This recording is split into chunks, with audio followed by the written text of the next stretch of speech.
Is this too much? It's probably too much. Now, I myself am a white preservationist, which I think pretty much all ethno-nats, or what the media would like to call white supremacists, are. I don't really think, I think even the Australian painter wanted to preserve his culture, eliminate the threat to that culture.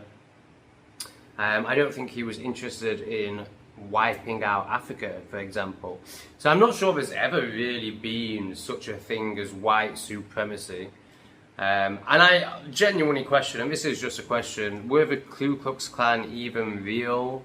Or were they just, you know, a propaganda campaign to make us all believe in this thing called white supremacy, and that was kind of a prelude to racism is dangerous, racism is awful. If you question anything that is clearly a threat to your way of life, your tribe, your people, your children, then you are racist, and that is basically linked to white supremacy and the Ku Klux Klan, and you're just the worst person ever. So whilst I don't condone this, because I don't believe we need to kill anyone, I do think it's inevitable, and I do understand where it's come from.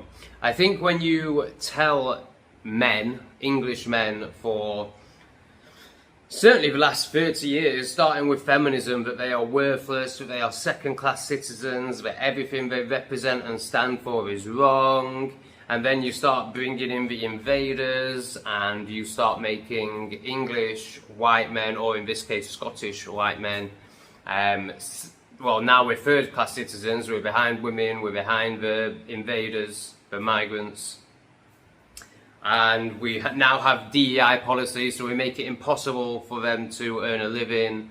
The prices of everything, food, housing, car insurance, everything is soaring because demand is soaring because the population is soaring. And then also we're bringing in a low caliber of new populations, so things like insurance go up because they're crashing cars and lorries and trucks all the time and wiping out other cars with the trucks, but that's a whole other issue. And obviously they're stealing and breaking into cars and houses, hence insurance premiums are skyrocketing. So it's very easy to see why a young Scottish man who can't get a job, can't get a woman because of feminism, can't afford to live, has no hope of getting on the property ladder because they have devalued all the currencies, which they do through inflation. And that very same man is watching these invaders that add nothing to a country, that grape and attack not just the women and children, you know, there's men as well, but you know, particularly women and children. We have to witness scenes like this, for example. Just a regular day in the supermarket, walking past a migrant, and it grabs your child. Of course it does. What else would it do? What the fuck is that? I mean, what is it? You know, any sort of attack on a child like that is just...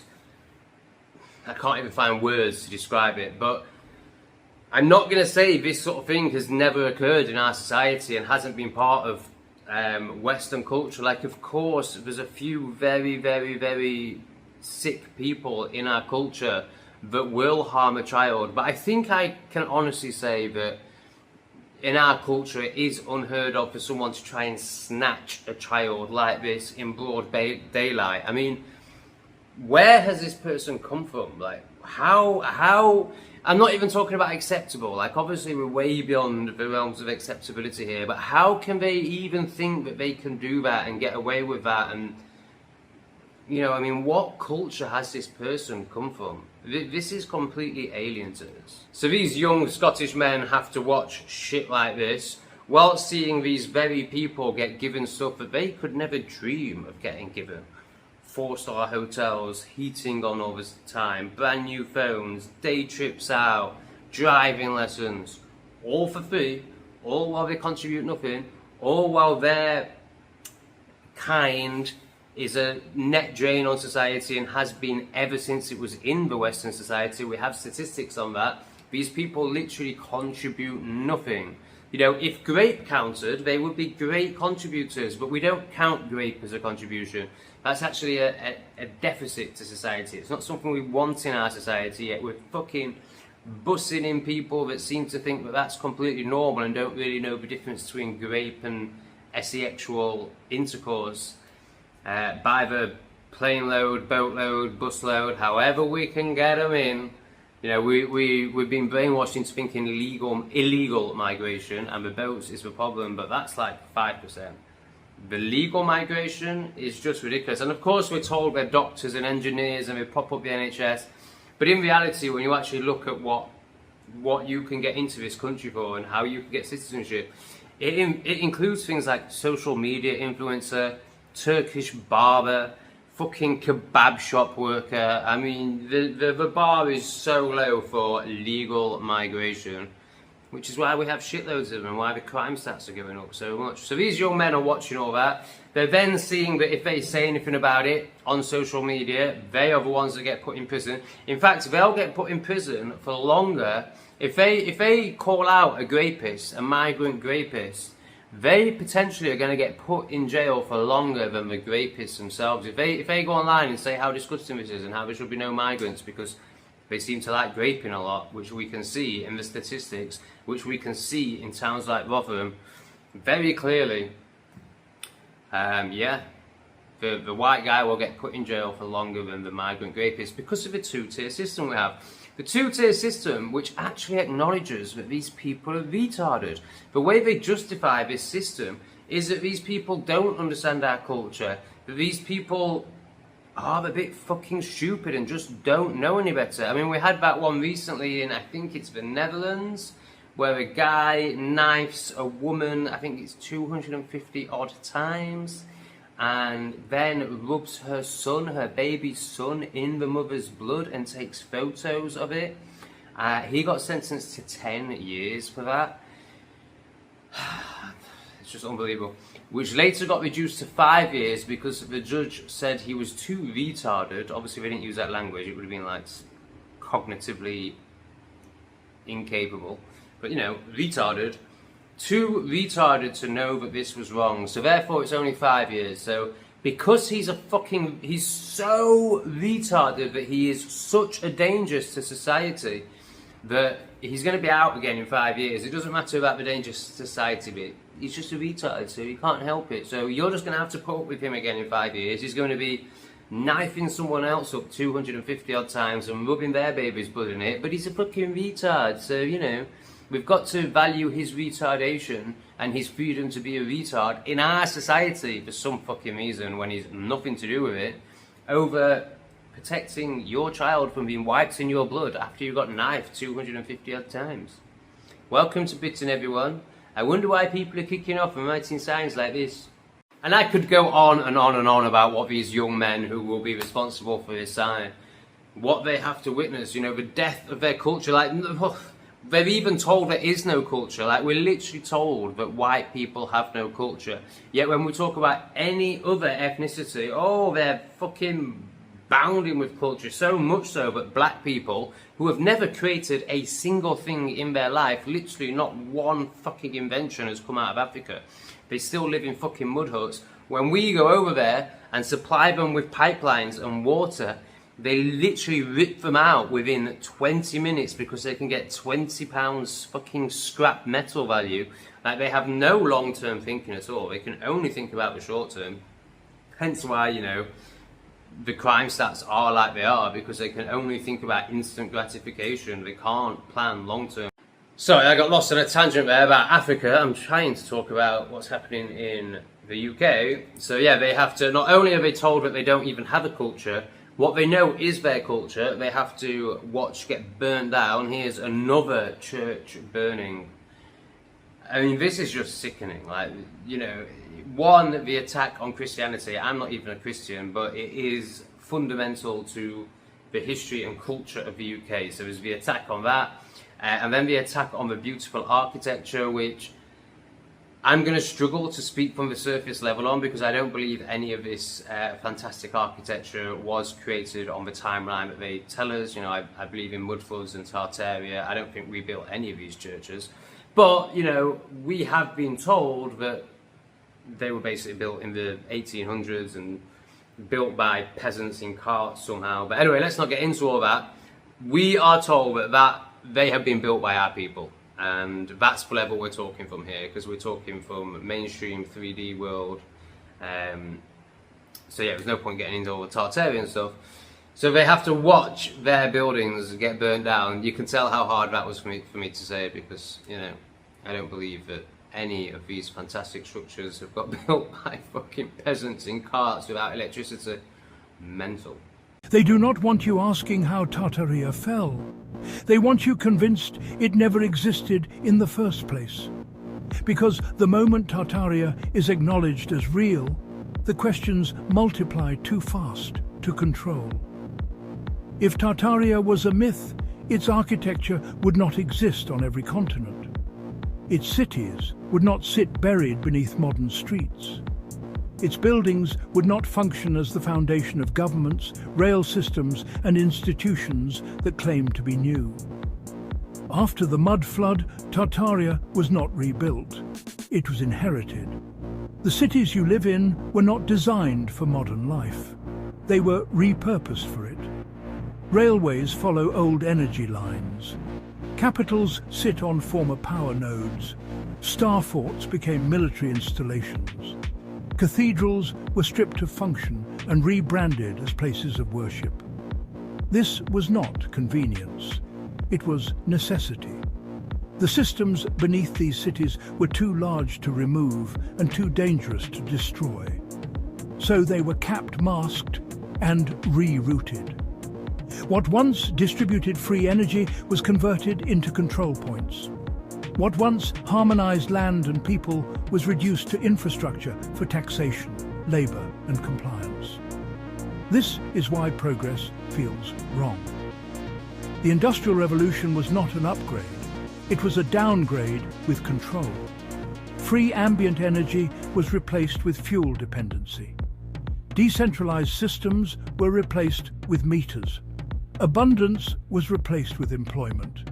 Not because it was better, because it was manageable. Tartaria could not exist in a world ruled by scarcity, so scarcity had to be installed. And here is what they never explain. Many Tartarian systems are still dormant beneath your cities. Buried, disconnected, waiting. Not because they were forgotten, but because reactivating them would collapse the narrative of progress overnight. Energy would no longer be owned. Land would no longer be leveraged. People would no longer be dependent. That is why Tartaria must remain a myth. Not because it threatens the past, because it threatens the present. And then there's the whole slavery lie. Like we're literally, I mean, we're lied to about everything. So of course they've lied to us about slavery. But you know, they've allowed us to think that we went over there and just stole a load of African men, when the reality is that the Africans created slavery and they sold the slaves to us. You all know this, I'm not going to go into it, but here's a really good video that, you know, says the truth about English history and slavery, and how, again, that, like everything else, it's been completely twisted. We are actually the heroes and we've been made out to be the villains. Here's what happened. You've been lied to. They told you a story about Britain, colonizers, slavers, oppressors. Here's what they didn't tell you. Your ancestors, the factory workers, the farm laborers, the shopkeepers, the miners, they didn't own slaves. They couldn't afford passage across the channel, let alone a plantation in Jamaica. They worked 14-hour days and died young and poor. But when they finally got a voice, they used it, not for themselves, to end injustice. More people signed petitions against slavery than could vote. Working families gave up sugar, their one small luxury, because they refused to taste cruelty. The powerful owned slaves. The people ended slavery. The powerful exploited children. The people stopped them. The powerful denied the vote. The people took it. Teenage girls with rotting jaws walked out of factories and won. 12 jurors chose prison over convicting an innocent man. But Britain didn't just end slavery here. They ended it everywhere. They paid foreign rulers to stop. When they broke their word, Britain came back. Again and again, they sent warships to patrol Africa for 60 years. 17,000 sailors died, not for Britain, for strangers they'd never meet. They bombarded Algiers and freed 1 million Europeans. They paid 40% of the national budget, a debt you and your parents were still paying off in 2015. Not kings, Not generals, not aristocrats. Working people, your ancestors. This is proud of us, a place to be proud and learn from other working class people. It's time for us to tell our own stories again. Be part of us. Be proud of us. So they have to listen to fucking retards, traitors, treasonous Africans in British politics like David Lammy tell them that they may be responsible for reparations when actually their family members only stopped paying stopped paying freedom money to end slavery at their people's own choice in 2015. And now, 10 years later, we're getting told we need to pay reparations when our ancestors already paid a shitload of money and gave away their lives to end slavery. Outrageous. And then of course the biggest lie we're told is that diversity is our strength, when for all the reasons I've just listed and many more, clearly it does nothing but take away from and make our society very unsafe. And we are told that if we don't believe that we are the same as these people, then we're racist.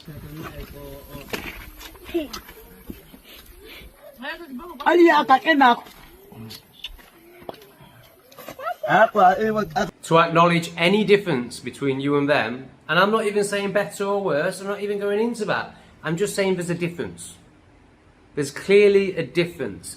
To tell me that these people are just going to assimilate the minute they're on British soil and it's going to all work out fine and we're going to live in this wonderful multicultural society. A theory which, by the way, has never worked throughout human history. Whenever multicultural societies are formed, they always end in war. Yugoslavia, Burma, every single fucking time. Never. This is why we've always lived in homogenous tribes and societies. It's the only way humanity can exist. So these men have to watch while their people, their culture, their way literally gets wiped out. We are living through a genocide right now. Like, yes, there may be one in Palestine, but there's another big one, and it's the white race, which has gone down from about 30% to 10% over the last few decades. Here's some stats from America, which obviously are going to be comparable to the UK. In 1970, in the USA, the white population was 87.5%, and immigrant households on welfare were 6%. In 2020, so 50 years later, the white population has gone down to 61.6%, so it's gone down by 25%. Migrant households on welfare have jumped from 6% to 59%. 59% of the migrants in America in 2020, over half are on welfare. And if that's not the Great Replacement, I don't know what is. And if that's not funding the Great Replacement through the welfare system, I wonder why that was created now, because they knew what they were going to do with it, weren't they? They were going to pay a load of useless fucking cunts from the other side of the world that can't contribute anything and are going to grape your children to come over. By 2026, the white population has gone down another 5%. This is only 6 years later, to 57%. And migrant households has gone up another 2% to 61%. So it seems those two things are very correlated, isn't it? If you want to destroy the white race, you bring in the other ethnicities and you pay for them to be here. Well, they literally destroy it. And they destroy it, obviously, in many ways, by making everything unsafe. Like, who wants to have a child when, you know, you can't let your children out because there's a very high chance that they'll get raped? No one can afford a house because the cost of living has gone through the roof. Now, that is for many reasons, mainly because they've devalued the currency and the buying power of your currency massively. But also because basic supply and demand. If you bring a load of more people in, then of course prices are going to go up.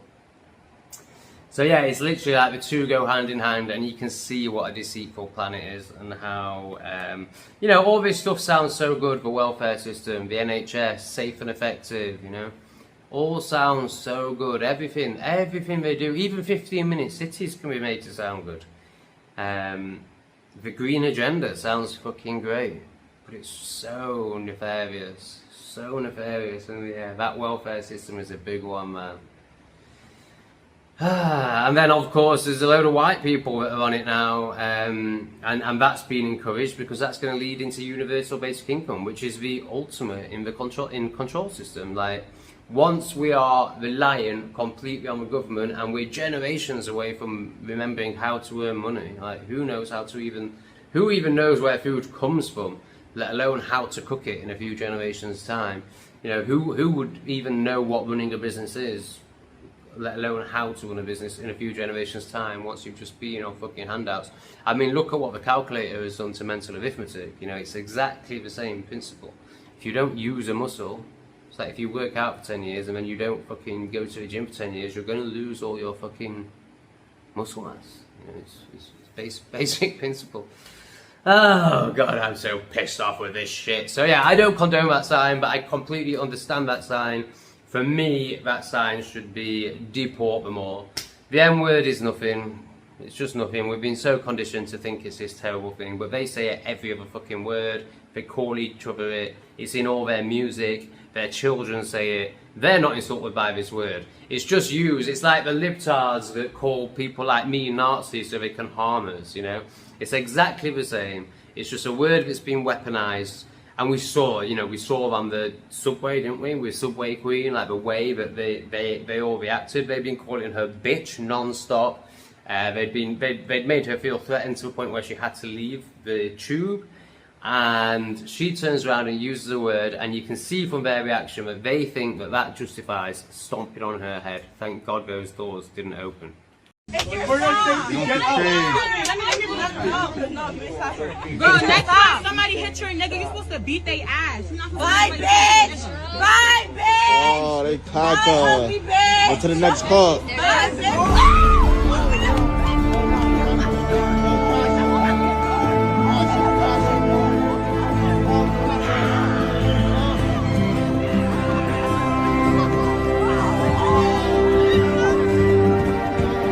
That clip for me really just destroys the whole end thing. You know, they're using it themselves in that clip, and then the way they react when she uses it, you know, it just shows how weaponized it's been and how conditioned we've all been into like this word is the worst thing ever. And people, honestly, if they had got through those doors, stomped on her head until she was no longer alive, there would have been many people, many white people saying, well, she used the word. It's justified. You know, that's how fucking retarded we all are through the conditioning. I can't take anymore. As always, let me know what you think in the comments. Please support the video, drop a comment, drop a like, maybe consider subscribing if you're not already subscribed. I try and make the harrowing tyranny that we're all living through as light-hearted and as much fun as possible. I try and make it slightly comedic because I just think we're at the point where we have to bring some laughter into life. That's my intention. I don't know if I manage it. These things are very hard to bring any lightness to because it is just out-and-out treason, out-and-out tyranny, satanic, the darkest of things. But I will always bring you the truth as I see it, you know, even if it's bad for a channel like the Rupert Lowe stuff I've been doing recently, you know, it would work a lot better for me and the channel if I just got on the bandwagon and was like, yeah, we're saved, but now I'm not going to do that. I'm always going to say it as I see it, even if it's not popular for the channel. So hopefully you'll support that with some button clicking. Big love.